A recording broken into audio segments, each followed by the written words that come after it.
Okay? Bago natin simulan ng video na ito, i-make sure nakasubscribe ka na at nakalike. Kung nakasubscribe ka na at nakalike, simulan na natin. Let's go. So, okay, ikukwento ko sa inyo ang drawing experience ko. Tara na! Nung kinder pa ako kasi, meron ako nakita, nakaklase ko na nagdo-drawing. Kaya, tinanong ko siya, ano yan classmate? At paano mo yan ginagawa? Ito, nagdo-drawing ako. Bakit? Wala lang. Kaya, sinubukan ko siya. At yung unang drawing ko, pangit talaga. Ginagawa ko noon, yung mga stick na mga tao. Pagkatapos, inilalagyan ko sila ng baril. Alam nyo yun?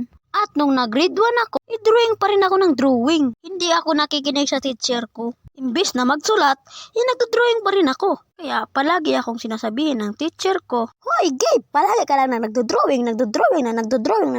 Gusto mo ipakain ko yung lapis sa'yo? Ha? Hindi pakain mo." Hindi ko yung ginawa. Joke lang yun. Yung notebook ko, punong-puno ng drawing sa likod. Halos wala na akong masulatan dahil sa mga drawing ko.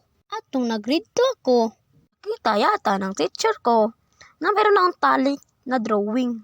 Kaya ipinasali niya ako sa paligsahan ng drawing sa aming paaralan. Talagang kinabahan ako noon kasi first time ko noon Yung nagdo-drawing na ako, gamit ko lang yung 8 colors, alam mo yun?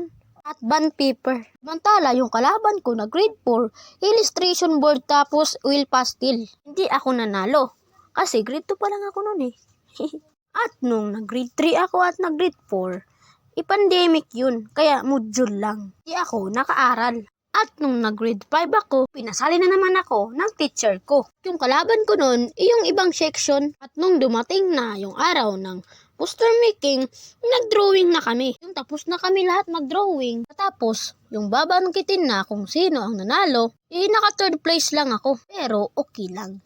Kapag mayroon kaming assignment na drawing, lahat ng kaklase ko, ipumunta sa akin. Kasi magpapadrawing sila.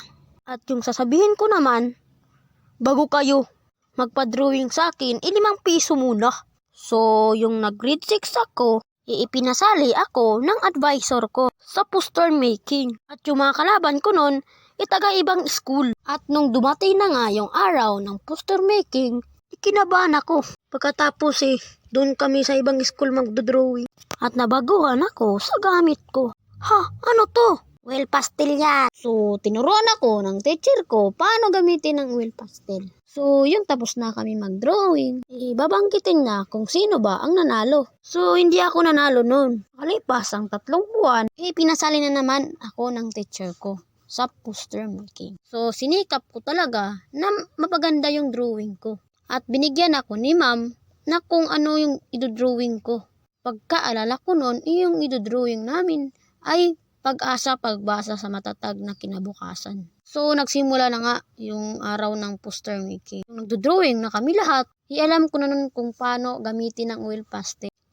Okay na to. Yung babanggitin na kung sino yung nanalo. Ang nakakuha sa 3rd place ay si John. At nakakuha naman ng 2nd place ay si James. At nakakuha sa 1st place ay si Anna. At nakakuha sa champion ay si Geb. Talagang hindi ko in-expect yun So, nanalo ako nun. Uy, congrats Jeb. Salamat teacher. At nung dumating na yung araw ng graduation, at nung medal ko nun, yung artist of the year. So, dito na nagtatapos yung video natin. I hope na nag-enjoy kayo. Kung meron kayong drawing experience, share nyo lang sa baba dyan. Kung nakabot ka sa video na ito, salamat talaga. Mag-like ka na at mag-subscribe. Nagpapaalam, Gabe Animation.